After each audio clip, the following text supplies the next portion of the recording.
When you see the whole world shaking and you feel your heart is breaking, take my hand, no hesitating.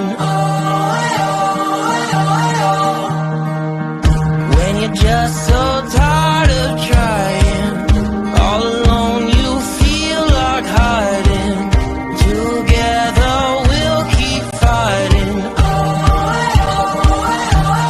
There's no stopping us. Hold on, we're gonna make it. We're gonna make it. Don't stop now. Hold on, we're gonna make it. We're gonna mountains too high we can climb it. Feel it, we're making the moment. There's no stopping us. Hold on, we're gonna make it. We're gonna make it. Can you see the sun is shining like a new hope? Feel it rising, coming over the horizon. There's no stopping us. Hold on, we're gonna make it. We're gonna make it. Don't stop now. Hold on, we're gonna make it. We're gonna mountains too high we can climb it. Feel it, we're making a moment. There's no stopping us. Hold on, we're gonna make it. We're gonna make it. Don't you give up, don't you give up on me. Don't you give up, don't you give up now. Don't you give up, don't you give up on me. Don't you give up, don't you give up now. Don't you give up, don't you give up on me. Don't you give up, don't you give up now. Don't you give up, don't you give up on me. Don't you give up, don't you give up now. There's no stopping. Good evening. It's November 19th. It's around 6:30. I'm going to put this on around 7. No, actually, it's actually about 10 after 6. And I'm Chris Jewell, and this is my podcast, Real Estate with Mr. G. All right. Now, we have a lot of things to talk about because there's been some changes. First, I'll just tell you I wasn't on last week. I had some vision problems. Had an MRI. They did an MRI of my brain, and they found nothing, so that was good. So there was no problem up there, but it's either something with the muscles in my eyes, but it's not something where, God forbid, it could be worse. The MRI actually, came out good.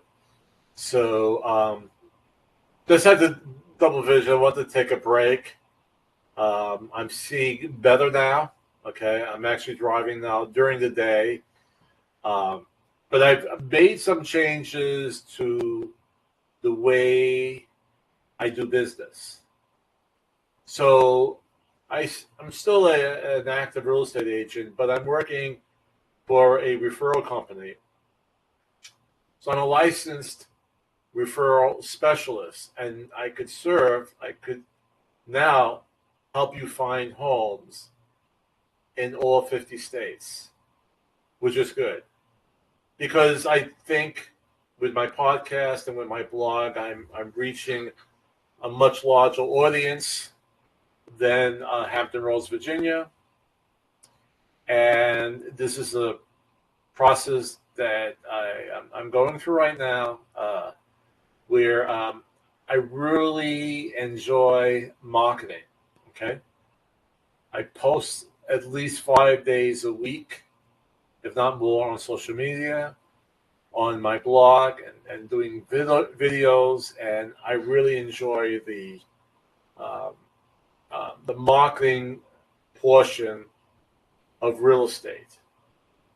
and I'm going to improve that as well, but helping you find properties within the 50 states. So the company that I'm representing, that I'm an agent for, is called Realty Connect LLC. And basically, we could touch base. We could talk and discuss about what's available. I'm able to view homes or search for homes in all 50 states right now. Okay, well, that's what I have. So if you could say to me, Chris, I'm looking at moving to Maryland. Can you send me some properties? We'll talk some properties. And the thing is, I could help you with that process, and I could give you guidance when it comes to purchasing, when it comes to selling. But an agent in that area will show you the properties. Okay, the way Realty Connect works, they will match you up with at least 3 of the top agents in that area to help you either secure a home or sell your home. So I think it's a real win-win situation. And again, I'm out there for you. I'm out there for your questions, and whatever you have, for giving you knowledge, giving you updates on the real estate industry. But the actual showing and the listing of the homes will actually be with an agent through Realty Connect, right? And it could also be Hampton Roads, all right? And I'm going to be working with agents that I know about, that I'm going to refer to, that I know are very, very good. So a lot of good things are happening. So I'll be working on the marketing end of it, doing my crazy stuff that I hope you all enjoy. And so let me show you my new updated intro for my new business. Okay.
Okay.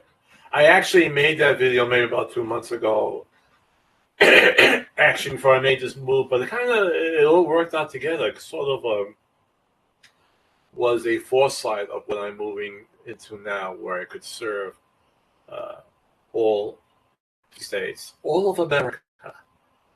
Okay, so I kind of like this. I'm praying it goes well. But I'll be out there working hard. I've been doing this podcast for over 2 years now. Been very consistent with it. Been consistent with updating my blog.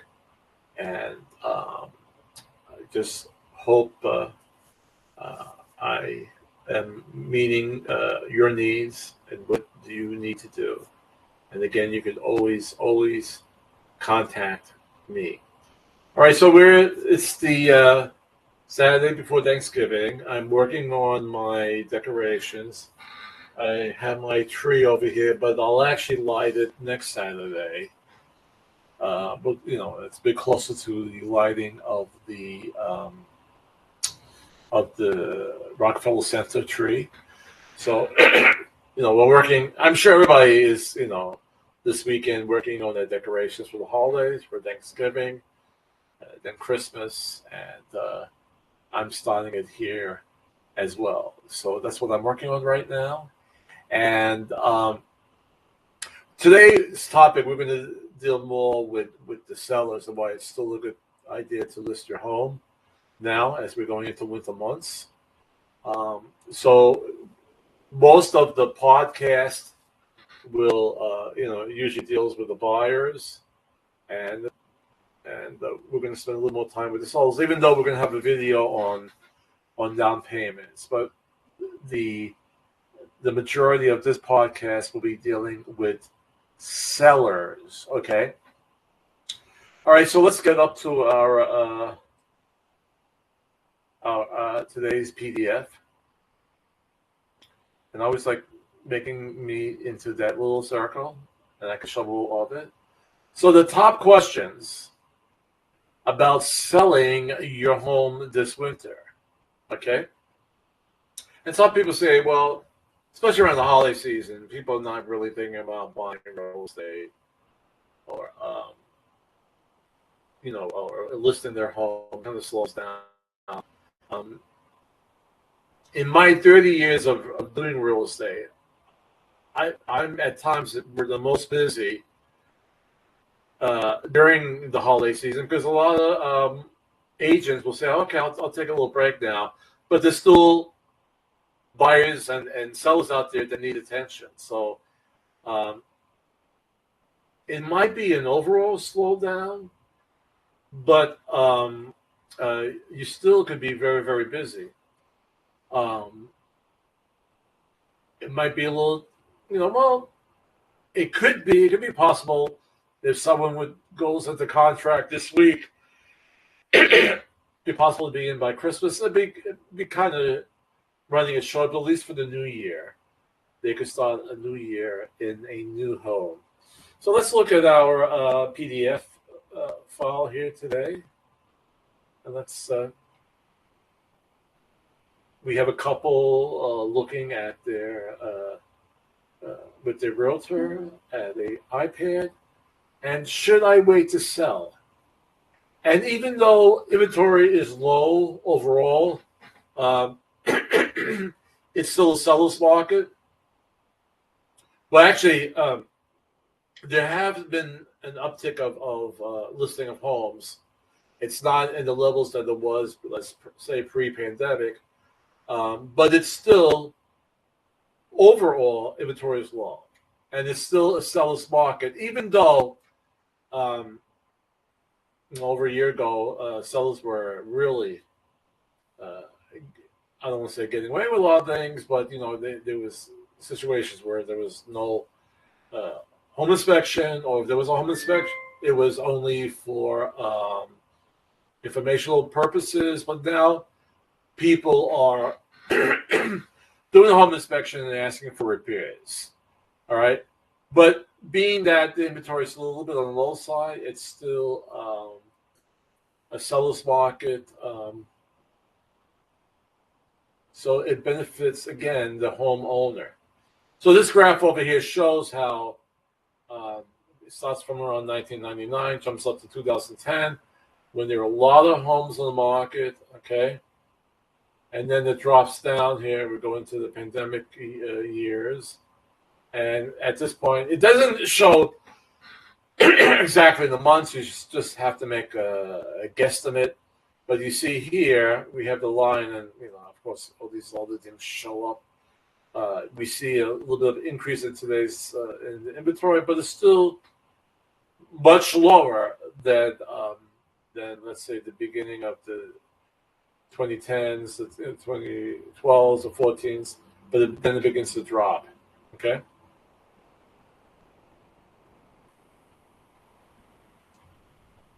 So as I was saying before, I think I still have my pen here, while buyers have regained some negotiation power, right, as inventory has grown, you haven't missed your window to sell. Your house could still stand out since inventory is low, especially if you list now, while other sellers hold off until the holiday rush and start of the new year. Now, the other question that you will have as a seller, are buyers still out there? And yes, they are. And right now we see a surge of millennials looking for homes, and they're securing good positions in their companies, and hopefully they're getting increase in salary. So there are buyers still out there. At about 80 million strong, millennials currently make up the largest share of home buyers in the U.S. according to the recent National Association of Realtors report. Okay? And they're younger, and they're used to high tech and reading a lot of information. They are savvy buyers who are quite nimble in their quest to own real estate. So you do have buyers out there. And then the big next question that says, can I afford to buy my next home? I'm putting it out there. Okay. But what about, I have to find a place to live. Now, generally, when we're talking about each seller, your equity has increased because of the movement of home prices in the last 2 years, especially during the pandemic. So being that you could sell your house probably 19-20% higher than it was 2 to 3 years ago, you will have more equity in your house. All right. So once you sell it and you pay off your cost and your commissions, you have a nice chunk of change. All right. So when it comes to the next house, you could take that, you could take that nice big chunk of change and use it to pay down your next mortgage. And there's a lot of ways you could do it. Of course, the more you put down, the less you're financing. So right off the bat, you have a lower mortgage payment. And actually, when you pay down, you put a big chunk of money down, the bank feels more confident with that loan and may even give you a lower mortgage rate. Okay. So that's really a good thing. All right. Now, of course, you have a lot of people who constantly refinance their house, and instead of refinancing just for the outstanding balance, they refinance for a higher amount, and they'll take money out to maybe make home improvements or pay off bills. So they may not have that equity. This is really a case-by-case scenario. All right. So I always find out with people who, that they've been in homes for, 20 years or so, and you think they almost have their mortgage paid down, but they refinance so many times, and they don't have that much equity. Then if they refinance at the outstanding balance, they refinance at a higher amount and took that money to use it with other things. And just a note here I'd like to throw in, because a lot of people, take out equity, a home equity loan or whatever, or refinance to, for instance, pay down credit card debt. And if you have to do that to pay it down, that's fine.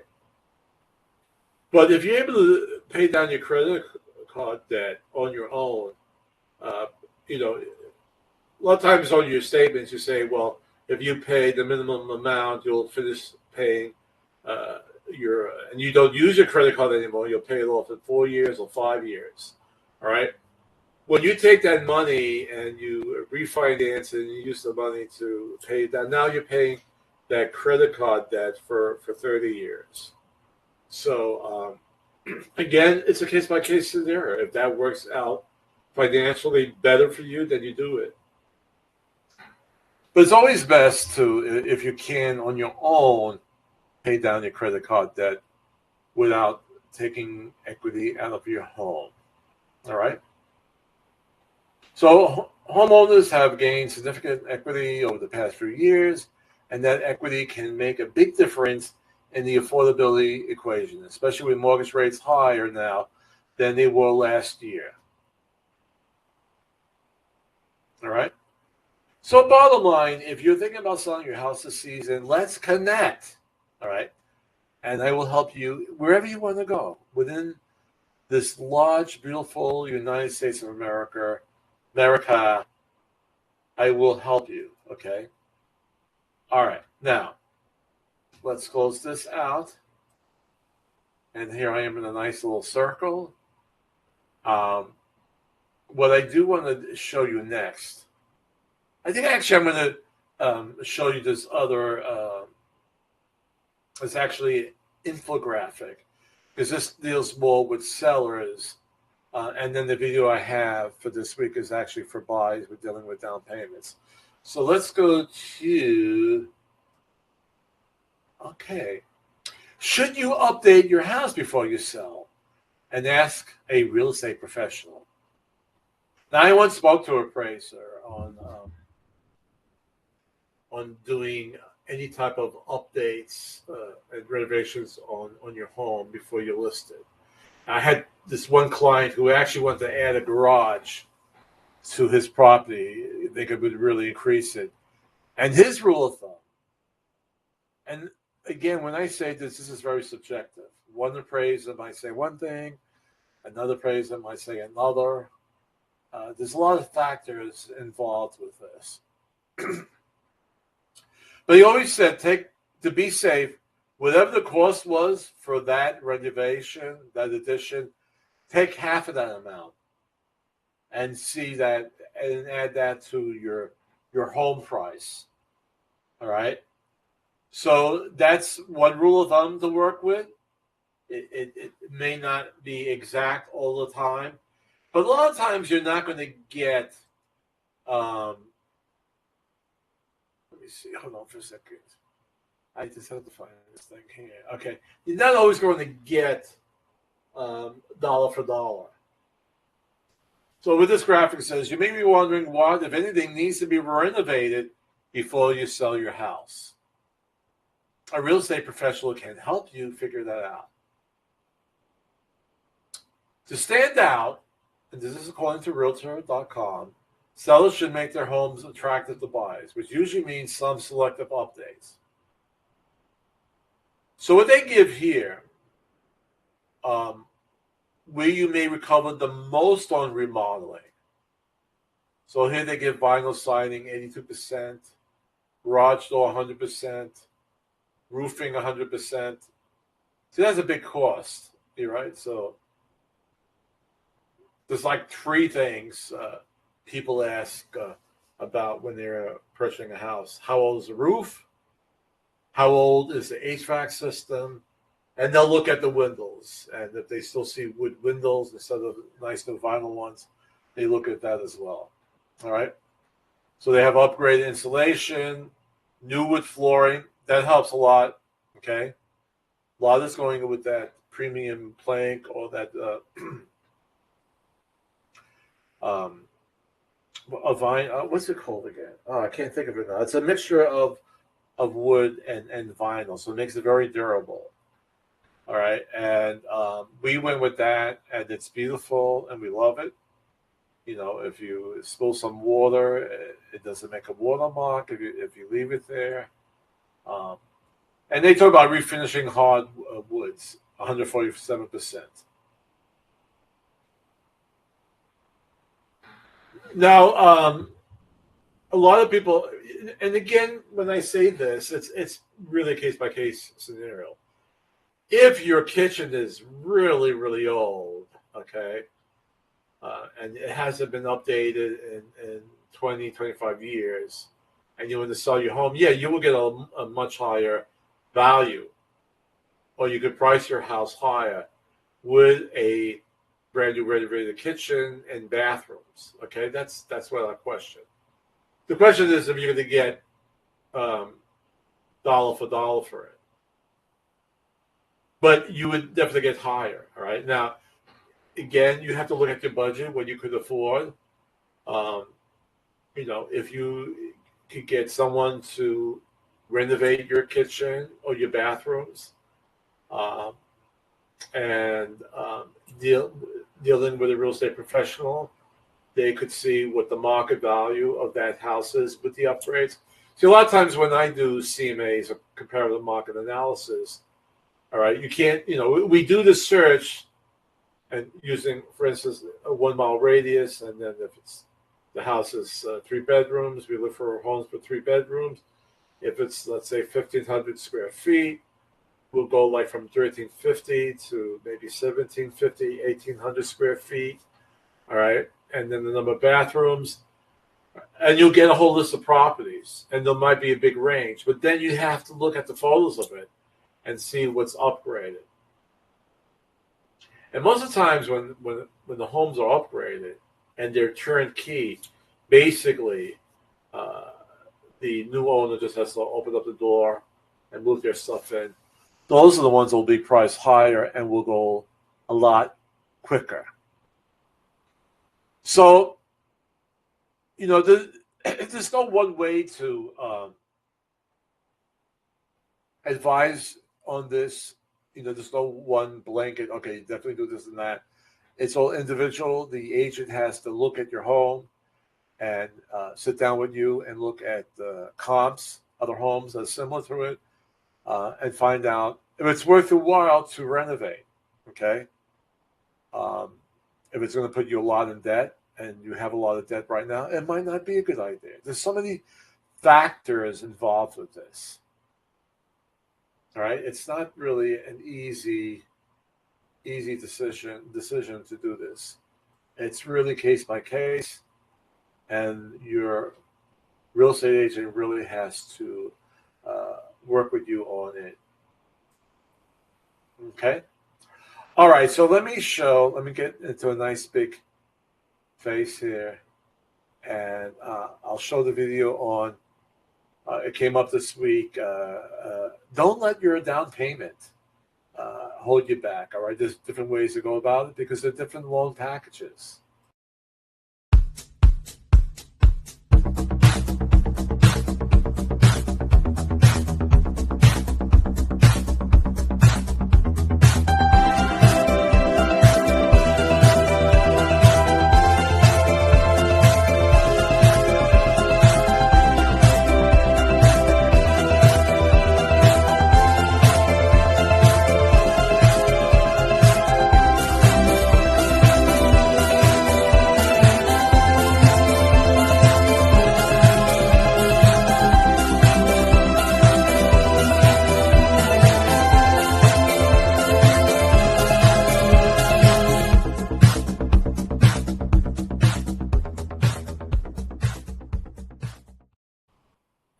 All right, and just one more thing. They're still on my blog site. I have the things to consider when buying a home, the fall 2022 edition, as well as things to consider when selling your house. All right, and actually, these are updated quarterly. So by next month, I will have the winter editions. Okay? All right. So we have Thanksgiving coming up, and one of my favorites is the Macy's Day Thanksgiving Parade.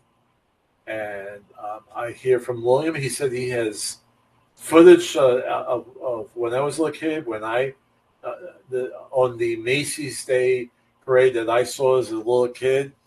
And he wants to show it to me. But first of all, I want to say to William, let me make sure I'm able to find him.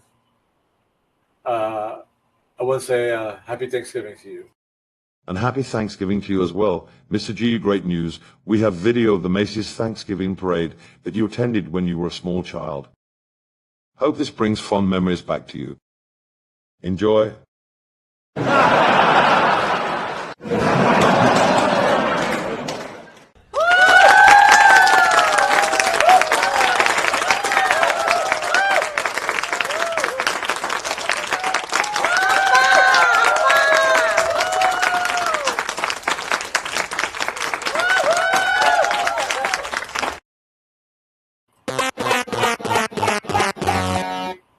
Okay, very funny, very funny. That was not the Macy's Day Parade. That was some old stock footage, probably from the 1920s. But I always like a good joke.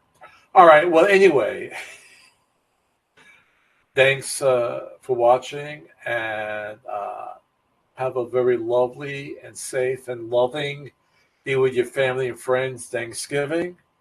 All right, and I'll see you next week. Be kind to each other, and remember, the greatest power we have is to love, and the greatest gift, each other.